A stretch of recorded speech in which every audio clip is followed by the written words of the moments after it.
समर्थ. सुप्रभात. हिंदू जागृती न्यास व श्री घंटाळी देवी संस्थानच्या प्रभाते मनी या कार्यक्रमात डॉक्टर अश्विनी बापटचा सस्नेह नमस्कार. श्री ब्रह्मचैतन्य महाराज कुंदवलेकर प्रवचन. 15 मे. कोणाचेही मन न दुखावता सर्वांशी प्रेमाने वागावे.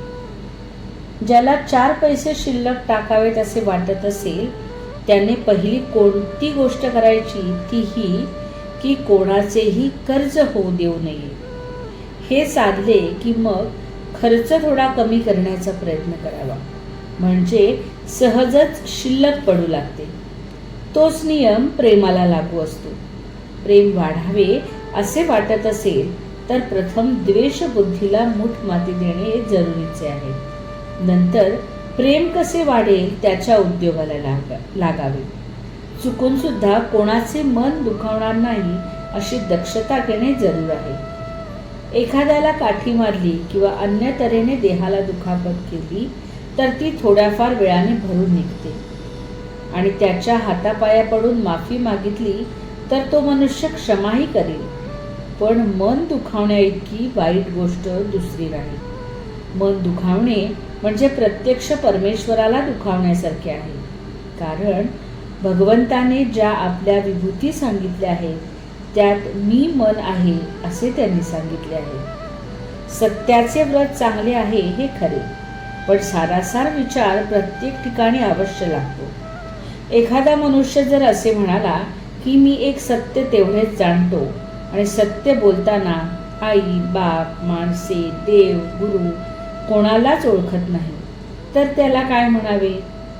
एक सत्य पाळण्याच्या नावाखाली जर असल्या पूज्य विभूतींचा अवमान करण्याचे 10 गुन्हे होत असतील तर त्या सत्याला चांगले तरी कसे म्हणावे? चोरी करण्याकरता आलेल्या चोराला त्याला चोरी करू दिली नाही तर त्याचे मन दुखावेल म्हणून चोरी करू देणे हे योग्य म्हणता येईल का? सारांश, प्रत्येक गोष्टीत सारासार विचाराची गरज आहे. समजा एका बापाला 4 मुलगे आहेत. त्या 4 एकाला गोड आवडते, दुसऱ्याला आंबट आवडते, तिसऱ्याला तिखट आवडते आणि चौथ्याला तेलकट आवडते. आता प्रत्येकाच्या रुची वैचित्र्यामुळे जर ते भांडू लागले तर भांडण कधीच मिटणार नाही. म्हणून भांडण मिटवायचे असेल तर चौघांनीही एकमेकांच्या रुचीकडे दुर्लक्ष केले पाहिजे हे पहिले काम. आणि पुढे प्रेम वाढवण्याकरता ज्या एका बापाची आपण 4 मुले आहोत त्याच्याकडे दृष्टी ठेवणे हे दुसरे काम. म्हणजे साहजिक पहिल्या गोष्टीचा विसर पडून आपण सर्व बंधू आहोत ही एकच जाणीव डोळ्यासमोर राहून प्रेमाचे पोषण होईल. कशाही परिस्थितीत एकमेकांशी सलोख्याने आणि प्रेमाने राहणे या सारासार विचाराचे पालन प्रत्येक भावाने केले तर कोणाचेही मन न दुखाविता कुटुंबात समाधानाचे आणि आनंदाचे वातावरण निर्माण होईल. बोधवचन. साधकाच्या घरात इतके प्रेम असावी की ते सोडून जाणाऱ्याला पुन्हा त्या वातावरणात आपण केव्हा येऊन पडतो असे झाले पाहिजे. आजचा हिंदू कर्तव्य दिनविशेष.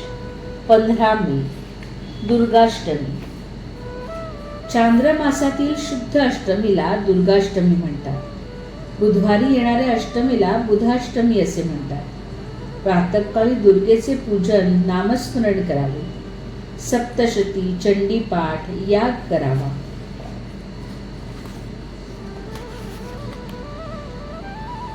प्राचीन काळी दुर्गम नावाच्या राक्षसाचा संहार करण्यासाठी ब्रह्मा, विष्णू, महेश या त्रयींनी आपली शक्ती एकत्र करून शुक्ल अष्टमीला दुर्गा देवीला जन्म दिला अशी कथा आहे.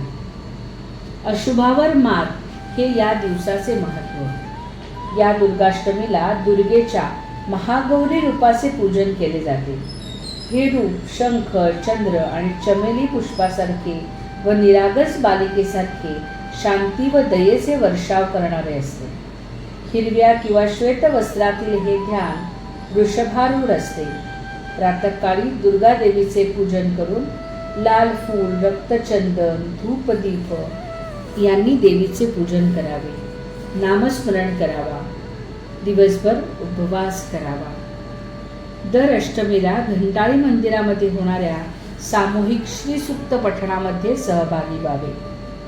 भाविक हो, संपूर्ण मे महिना आपण घंटाळी मंदिरामध्ये पंडित जगन्नाथ विरचित गंगा लहरी स्तोत्र शिकवित आहोत. त्याचाही आपण लाभ घ्यावा. मंडळी, रामरायाचे व श्री घंटाळी देवीचे आशीर्वाद आपल्या कुटुंबावर अक्षय राहो. जानकी जीवन स्मरण. जय जय श्रीराम.